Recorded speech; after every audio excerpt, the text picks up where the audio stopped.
Hi there, this is Rebecca Koffler with Censored But Not Silenced. I'm going to give you a quick intelligence update on President Trump's efforts, or rather the status of President Trump's efforts to settle the Russia-Ukraine war. I'm going to change up a little bit the format of today's briefing. Typically, I give you what we call in the intelligence business bluff, bottom line up front. It works very well in intelligence and military settings. We do that because if all of a sudden a general or senior official is all of a sudden called out to deal with real world events, whether it's US president or a four-star general, a commander of a combatant command such as STRATCOM, EUCOM. There's 6 geographic commands, 11 total, with responsibility of protecting the US homeland and conducting military operations all around the globe. I briefed some of them. So that's why we have this bottom line up front. So if the commander all of a sudden has to step away and your briefing is interrupted, then at least you got that 1-2 minutes to them to help them with their decision-making process on whatever intelligence problem that they deal with. So instead, I'm going to give you today the most recent developments that happened, and then at the end, in conclusion, I'm going to give you the bottom line. So the following things have happened on the Russia-Ukraine front. I just picked top 5 for you. There's obviously a lot going on the battlefield, a lot going on the diplomatic front, on the what we call information domain front, military, economic, warfare, cyber, space, etc. But I picked the top 5 activities that everybody should know. Number 1, Ukraine bombed a Russian nuclear power plant deep inside Russia, in the Kursk region. Number 2, the Pentagon has been blocking Ukraine's requests to use U.S. long-range missiles they attacking from striking deep inside Russia. Number 3, Russian President Putin ordered a update to Russia's nuclear program, and I'm gonna unpack all of that for you, explaining why these actions likely took place. That's the purpose of the intelligence analysis. I'm going to give you an update on Putin's continuing efforts to sanction-proof Russia in order to mitigate a potential negative action that could be taken by President Trump. And we'll talk about the recent interview given to NBC Meet the Press by Russian Foreign Minister Lavrov. So first and foremost, neither Russia nor Ukraine appear to be interested in a peace deal, at least at this time. The severe aerial assaults, missile and drone bombardments are continuing by both sides, the Ukrainian forces and the Russian forces. Ukraine indeed did conduct a series of drone strikes that basically caused a fire at a nuclear reactor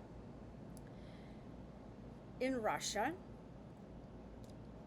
The Kursk nuclear power plant. So the result was that that reactor's capacity had to be limited in order to contain the damage. Those attacks took place on the Ukrainian Independence Day on Sunday. This nuclear reactor is Russia's, or nuclear plant is one of the biggest Russian nuclear plants. A huge fire blaze was caused.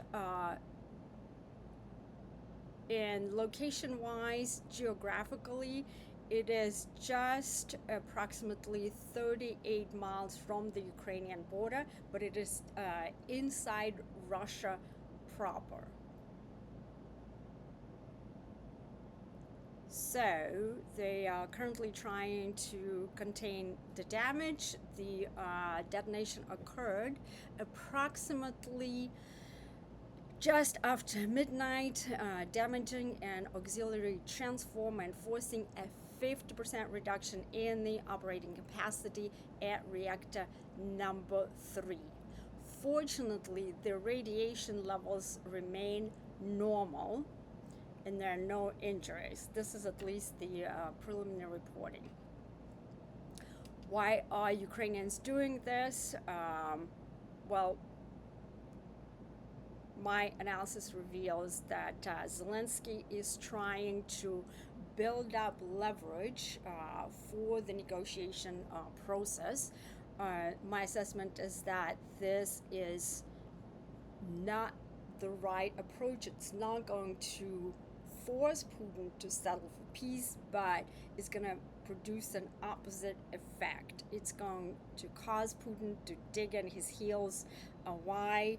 Because Putin cannot simply, as the head of state, cannot simply tolerate this level of risk close on the Russian borders. Many Western analysts and pro-Ukraine activists are saying that it's quite within Ukrainians' right, given that the Russians conduct relentless airstrikes, including on Ukrainian critical infrastructure, energy facilities, water, etc., to basically make Ukrainians' lives a living hell. And so Ukrainians should be able to do the same to the Russians to give them the taste of their own medicine.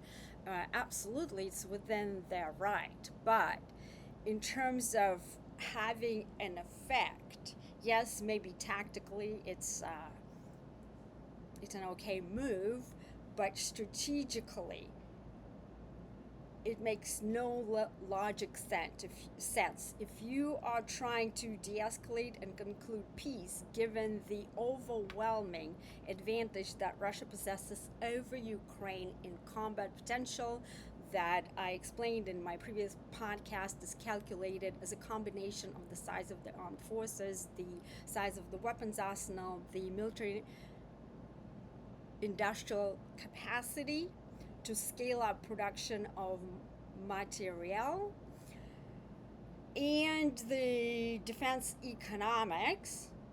From those parameters, Ukraine's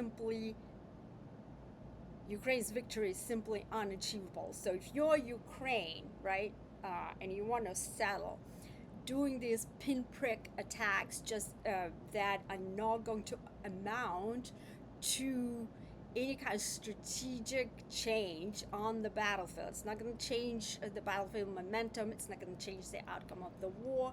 So it may, irritate Putin. It may make Ukrainians feel better or their supporters in the West, but is not going to produce a desired effect. This is not the first time that Ukraine conducted this type of attack that might be tactically brilliant, but strategically incompetent. Ukraine last week struck a Russian pipeline called Druzhba, which is in translation means friendship. The pipeline that supplies gas to Hungary, a NATO member.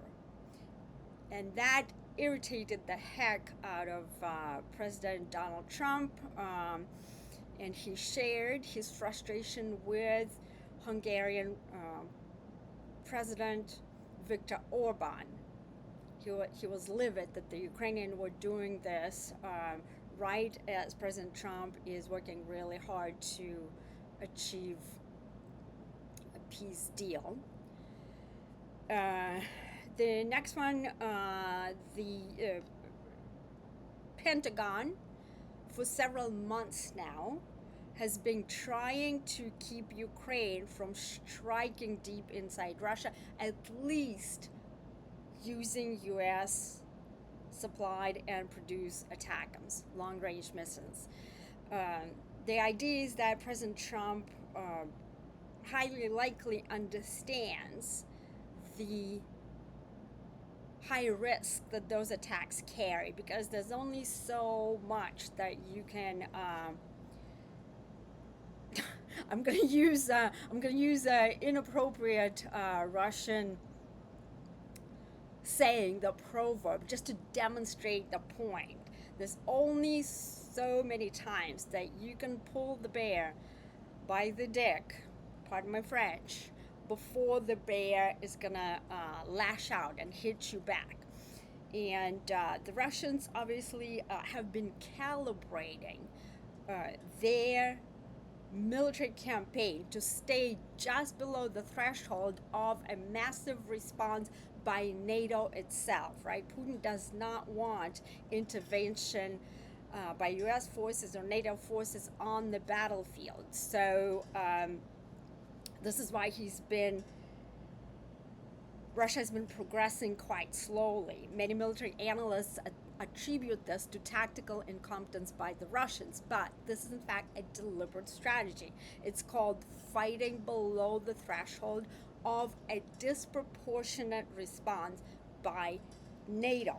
So if Putin were to, use nukes earlier or crippling cyber attacks to just completely plunge Ukraine into darkness or deprive them of water, which Russia absolutely is capable of doing, he could have easily done that. Any serious intelligence analyst who understands Russia's way of war and Putin's thinking understands that. Well, the Russians have not done that, but there's only so many times Zelensky can yank Putin's chain before Putin could overreact. Putin is not the type that overreacts typically.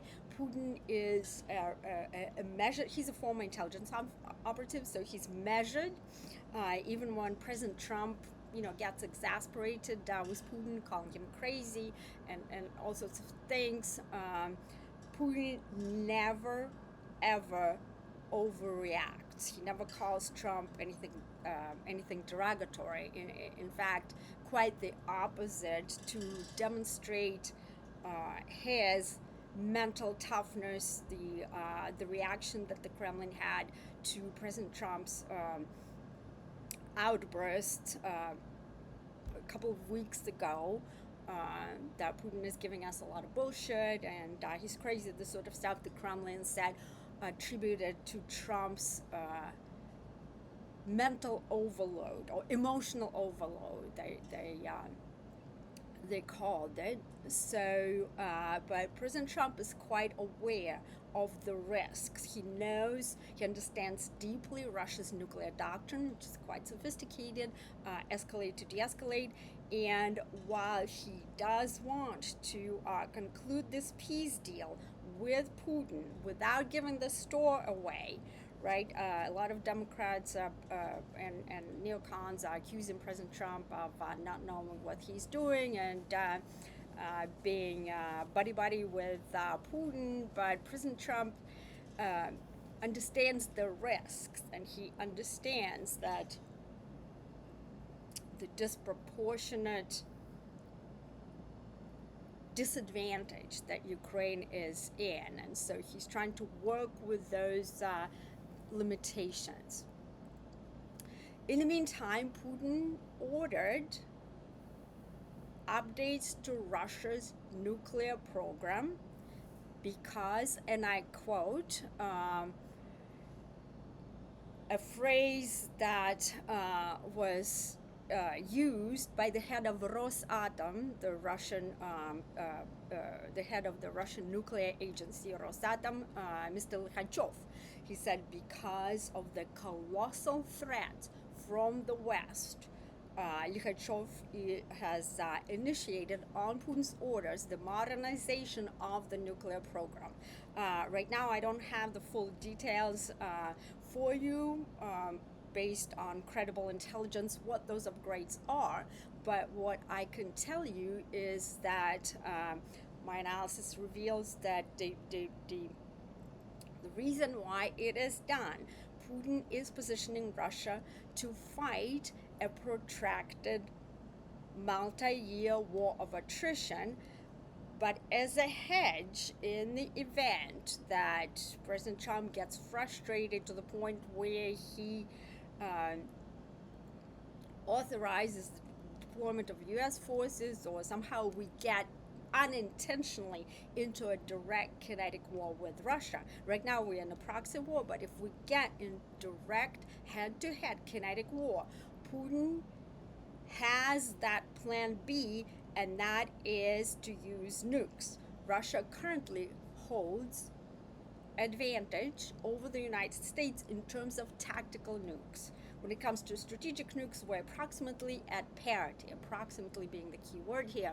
But because there's no verification right now due to the suspension of the New START treaty that regulates the size and the employment of nuclear weapons and forces by the United States and Russia. There are only two signatories right now to this treaty, because 90% of the world's nuclear arsenal is possessed by these two countries, the U.S., the two nuclear powers, the United States and Russia.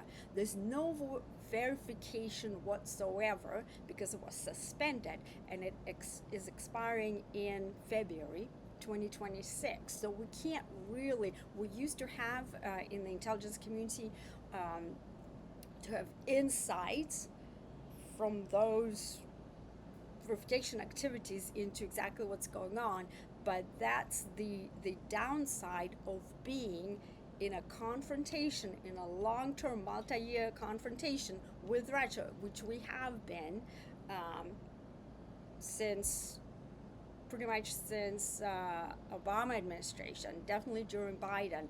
We have lost visibility into a lot of these activities that we used to have, because we used to have those military cooperation with the Russian. It wasn't really cooperation, it was just kind of like diplomatic term for it. But, as intelligence officers, we did our job using our tradecraft to get the information that we needed to give to our commanders and our commander-in-chief, and now we don't have that visibility. So, and then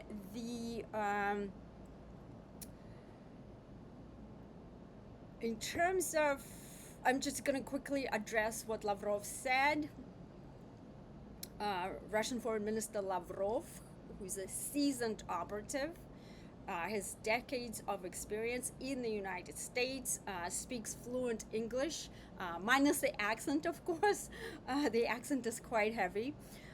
But he gave an interview to Kristen, her name escapes me now, of NBC Meet the Press. It's nearly an hour-long interview, and I commend everybody to listen to it and then make up your own mind. But basically, Lavrov restated Russia's requirements to conclude peace, and they have remained the same throughout this almost 4-year long war. And why do the Russians feel that they can play hardball?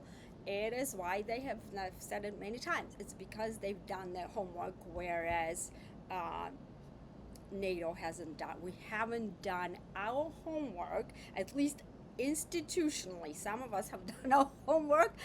In fact, I wrote a book using that homework, explaining at the unclassified level Russia's warfighting strategy, Putin's thinking, explaining how he makes decisions, this sort of stuff. But institutionally, we haven't done our homework to the level that we are capable of devising a viable counter strategy to Putin's strategy that the Russians spent 2 decades or almost a quarter of a century actually developing in order to prepare for something that is occurring right now in Ukraine.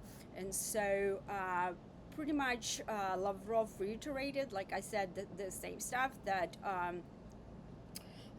the only way that Russia can agree to peace is if we and Ukraine meet the following. There are many requirements, but the following three are key. Ukraine is neutral, meaning there's no NATO membership for Ukraine.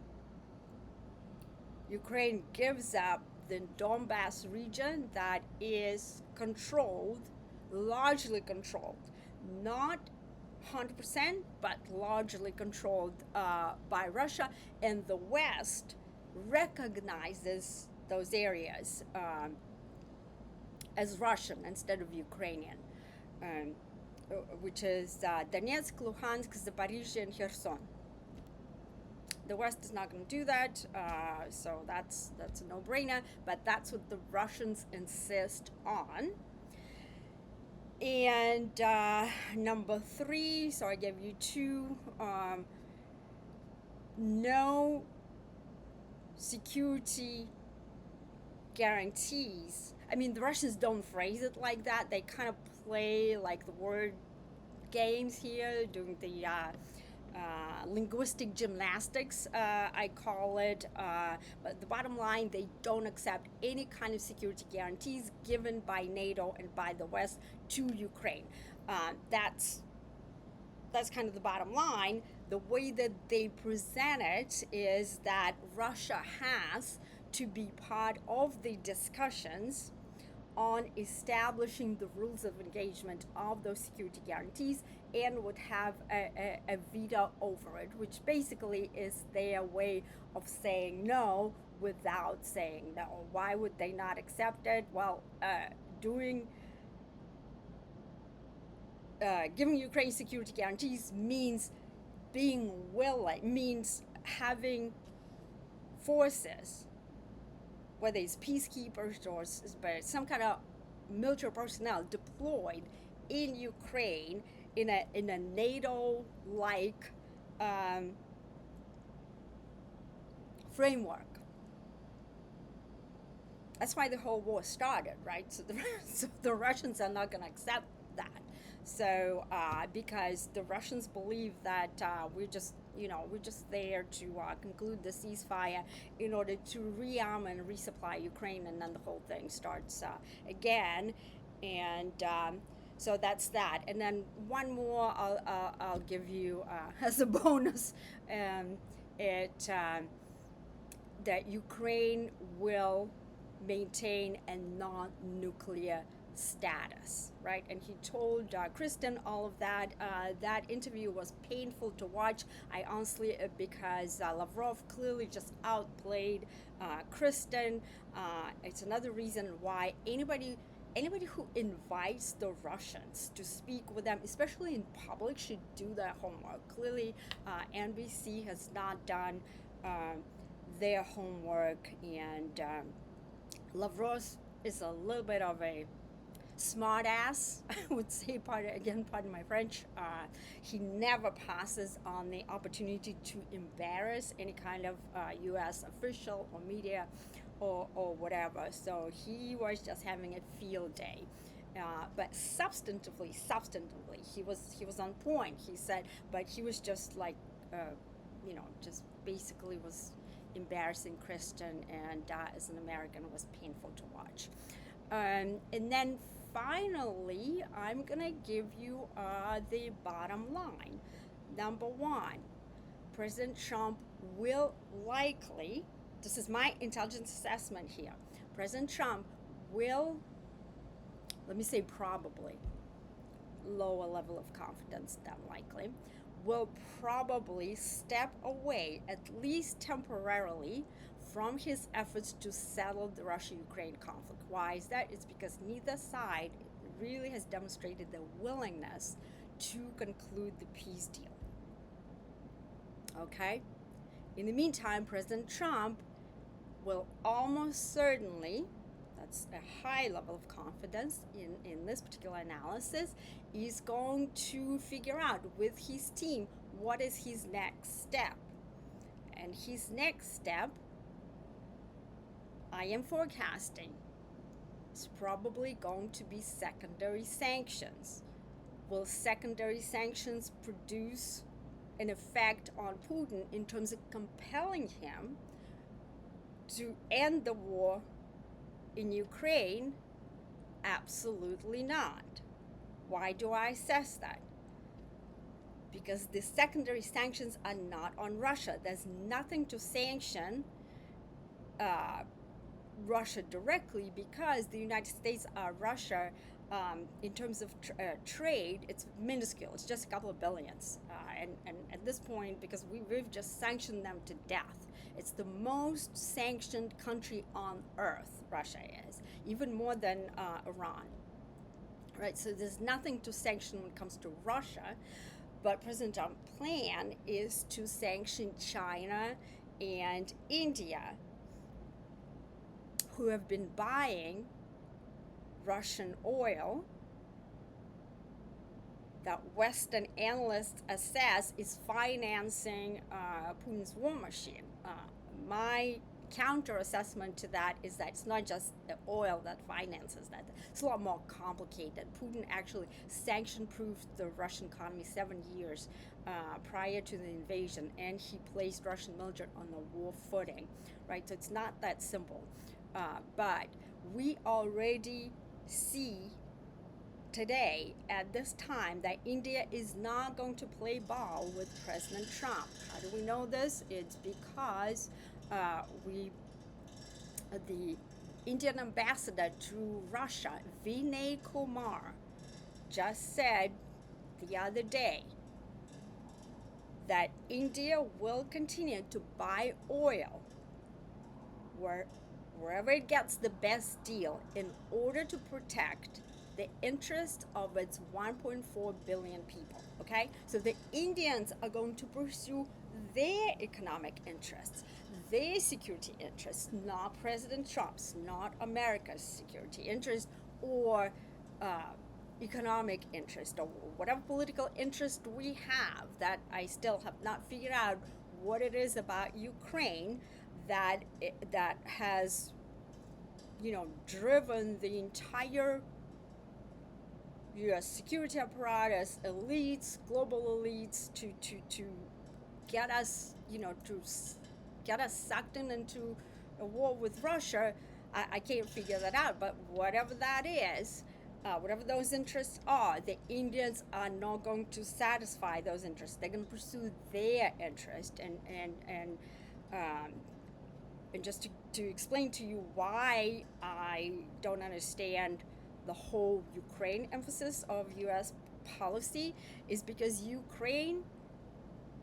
United States has no vital interest in Ukraine. What is a vital interest? A vital interest is when our security and our long-term viability and stability and security are in no way, shape, or form reliant on Ukraine, right? Europeans is a different matter, but for whatever reason, they have while they continue to say Russia is the threat, well, if Russia were a threat, they would have spent much more on their defenses. And as many of you heard, I personally briefed NATO in September 2013, just months prior to Russia's invasion of Crimea, and laid out at the classified level Putin's thinking and strategy, and yet the Europeans did not beef up their force posture. They did not really do anything at all to mitigate that threat. So, did they think that Russia was a threat? I don't know. If they did, then they're incompetent that they uh, did not act on it. And then another data point I will give you is that Indian rupee has been rising with foreign banks, keeping up, rising against the dollar. So what's going on with the dollar right now, a lot of foreign banks are selling the dollar because they view the United States as weaponizing the dollar for political reasons. It wasn't mean weaponizing. The sanctions, the sanctions is basically our economic warfare statecraft that we use against various countries, whether it's Russia, Iran, North Korea, and so many of, and now even some of our traditional allies, which is India. And President Trump tried to repair relations with India originally, but then somehow he got, did a 180. Not clear who put pressure on him or how that whole thinking got developed, and what kind of supporting data the team had, but they did a 180 and decided to put 50% tariffs on the Indians. But the Indians are part of the BRICS, the founding member of the BRICS, which is the Global South's multilateral entity, which is kind of an alternative to G8 in the EU, I'd say G7.